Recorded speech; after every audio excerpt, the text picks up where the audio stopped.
My father, late 50s, left my mom when I, 20 male, was a toddler, and my sister was a newborn baby.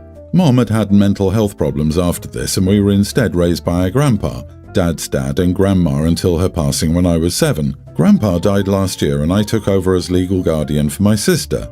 Grandpa had nothing to do with my deadbeat father. However, he was aware the deadbeat had married and fathered other children in the last 5 years, but it changed nothing for him because he didn't look too kindly on a man who would abandon 2 children the way my father did.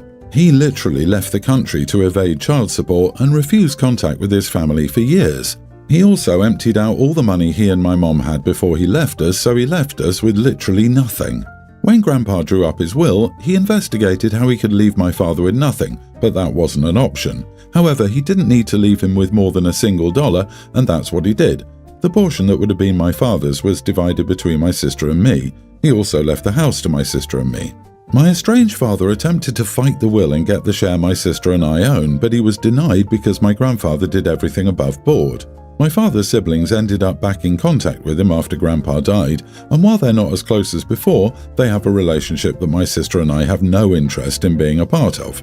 So here is where the moral question comes in. My father has a child who has a life-limiting medical condition. He and his wife struggle to keep their heads above water with 4 young kids and little money. He feels I should give him my share of the inheritance for the sake of the kids, believing Grandpa was wrong not to think of them at all in his will. He left nothing to my deadbeats other children.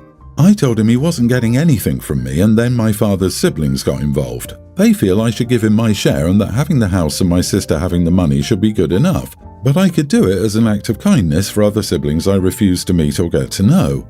I've been under some intense pressure over this, and it's all driven by the illness and condition that one of his children has. I know that's the only reason my aunts and uncles are so bothered about it. Am I the idiot? Grandpa knew what he was doing. You said Grandpa knew he had other children but left his first 2 and drained the bank account and purposely acted in a way to not have any financial responsibility to you, your sister, or Mom. Grandpa specifically left it to you and your sister. Your deadbeat dad is facing the consequences of his actions now. Tell your father and his flying monkeys that the inheritance you and your sister received was a back payment to cover some of the child support your father ran out on and the money he stole from your mom. And the house was because he was trying to make up for raising such a crappy son. You're not the idiot, but please talk to a financial advisor to make the money last. I guess it's back pay for abandoning you, your sister, and your mom. On top of that, who does your donor think he is, coming around after abandoning you for years and trying to fight for your inheritance? He can skedaddle like he did all those years ago, LOL, and your aunts and uncles, since they're so bothered about your siblings' illness, tell them to pay for all the medical fees. Don't give them a dime, OP. I, 21 female, was introduced to a woman, 30s, at my younger brother's baseball game. She's related to one of the players. I have a 3-letter name, which is fortunately not common or overused, but it's not weird at all. It's easily pronounced. This woman frowned when I introduced myself and said, "What a strange name. I wouldn't name my child that." I was shocked to hear this from someone since my name is lovely. But even worse, the woman has a very basic, overused name. Think Maddie, Kate, etc. So she's not someone who should be judging names. I laughed incredulously and said, at least my parents cared enough to come up with something original and not a name every other kid on the playground probably has. That was probably embarrassing growing up. And genuinely, I'd be embarrassed to have such a basic, boring name as this woman. No hate for people with overused names. She was very offended and started gossiping with the moms near her. My mom said I shouldn't have said that since it's a travelling team, so we have to spend the weekend with these people. But she privately agreed that the woman's name is dumb and overused and said herself that lady's parents didn't love her enough to put some thought into her name. Am I the idiot? I'm sorry, are you really saying that having a common name indicates not being loved? What in the heck? I'm absolutely flabbergasted. Having a common name has nothing to do with love, that's just spiteful. You are the idiot. You didn't like this woman being rude and judgmental about your name, so you were rude and judgmental about her name. You were so close to being the better person here, and you couldn't. Dude, I don't understand your reasoning of having a common name equals your parents didn't love you. The opposite could be true. If your parents give you an odd or unique name, it could be argued they don't love you enough to spare you from being bullied and having people comment on your name, which is literally what happened to you in this story. Many countries don't allow people to name children weird names. It's literally illegal. My husband John, 40 male, and I, 26 female, have been together 5 years, married for 3, and have 3 kids, an infant, a toddler, and a preschooler. We met when I was still in college, working full-time as a nanny for his friend's family. We crossed paths a few times at my nanny's family's functions, and my nanny's family gave him my number and encouraged me to go out with him. Initially, I only did so because I didn't want to offend them, but we ended up hitting it off really well. I accidentally got pregnant with my oldest about a year into seeing him. 3 kinds of birth control and still got pregnant. What are the chances? At first, I was devastated because I was just about to graduate and had already been offered an amazing internship in my field. The internship would require me to move across the country, so I was already planning to leave my current job and break up with John so I could pursue my dream job. So my initial plan was to terminate the pregnancy. However, long story short, I ended up staying with John and having my oldest, but under the agreement that I would start working ASAP and John would pay for childcare, so I didn't have to be a stay-at-home mom and permanently walk away from career goals that I'd worked very hard toward for basically my whole life.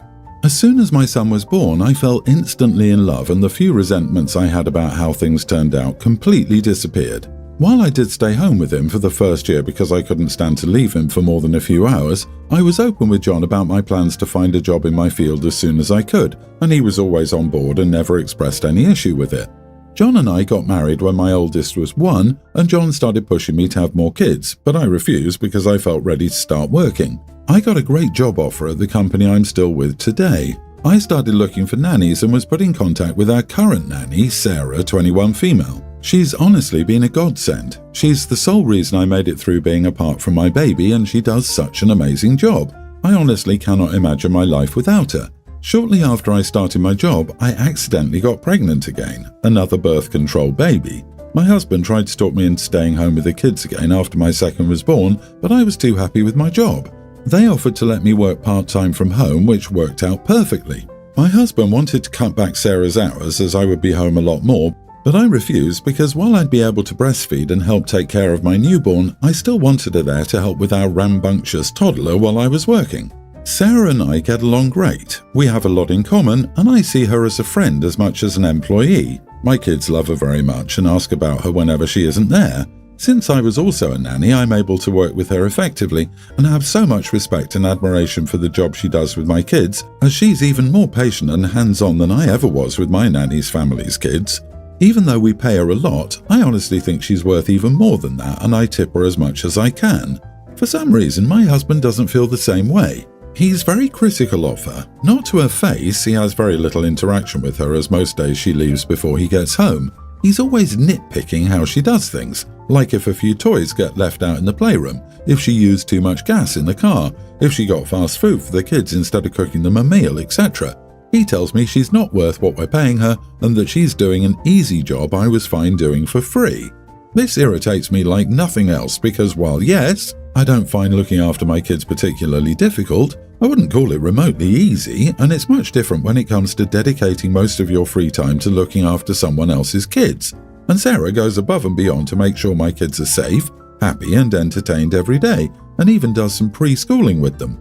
Last week, my husband confronted me with some footage from our security cameras of Sarah neglecting our kids. The whole thing was completely ridiculous. There was one video where she left my toddler in her high chair crying for 5 minutes while taking my preschooler to the bathroom 3 feet away. There was one where she let them stay up past bedtime to finish a movie while she worked on schoolwork. All relatively innocuous things like that I couldn't care less about. The worst of it was a video of her texting on her phone for about 30 minutes while my kids were playing, which we've asked her to not be on the phone while playing with the kids. But even though she technically did something wrong, she's a human being. She's not going to be perfect 100% of the time. Once he was done showing me, I asked him, "Is the neglect in the room with us right now?" And that made him really mad. He accused me of not caring about our children's well-being because I would agree with him that we need to fire her if I did. I told him we were firing her over my dead body, and if it wasn't for her, our children would actually be neglected because we both work full-time. He told me that Sarah was trying to take over my role as a mother in my children's eyes, and she was coming between me and our family, and if I cared about our family, I would want to fire her too. I laughed in his face and told her I would rather divorce him and pay for her myself than fire her and quit my job. He stormed out and hasn't spoken to me since. Am I the idiot for refusing to fire my nanny? Not the idiot. Sounds super suspicious that you got pregnant so often on birth control and incredibly convenient timing. Like he was trying to baby trap you into being a young traditional wife. Birth control has a lot of things that could render it less effective, like heat. He's trying to control you and your power. If you don't have a job, he controls all the money. Don't give in. The age difference is showing. Oh dear Lord, there's nothing as blind as those who can't or won't see. OP, open your eyes and see what your husband has been doing to you for the past few years. You were never intended to be a working wife. You were chosen very carefully by this man. You were chosen all those years ago by a man nearly 20 years your senior to be molded into what he wanted. He wasn't interested in your career goals. It sounds like you ticked all of his boxes for the mother of his children. You are no doubt very pretty and obviously intelligent. You're young enough to have plenty of children for him, etc. His plan was for you to be his brood mare, stay at home with his kids and look pretty. Where he slipped up, thank God, is that you are obviously a very determined young woman. He either didn't factor that in or was confident you would be too busy with the babies. Yeah, and an accidental pregnancy when you're on 3 types of birth control, twice? Really? Do you really truly believe he never ever interfered with your birth control?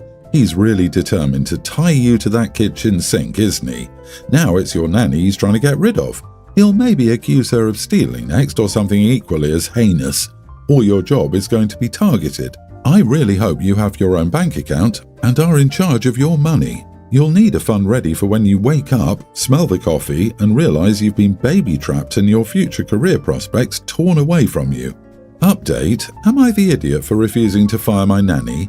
Thank you so much to everyone who has offered advice and support. I'm trying to read over everyone's comments and process everything. Honestly, I thought this was just an annoying ongoing argument between my husband and me about our nanny, but you all have opened my eyes to a much deeper issue.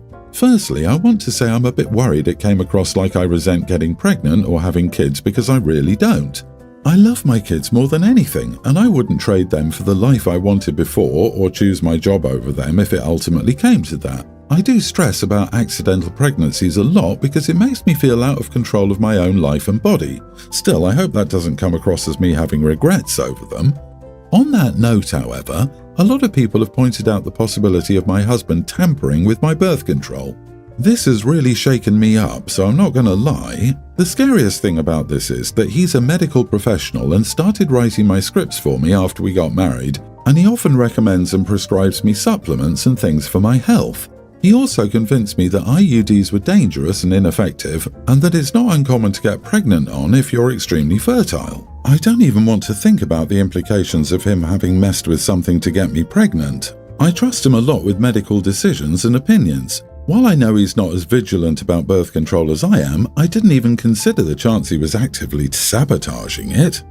I'm not really sure where to go from here or how to investigate this further. Many of you were concerned about having an emergency fund or safety plan, and I do keep my finances separate from his. Luckily, I make good enough money that I could leave if I really needed to.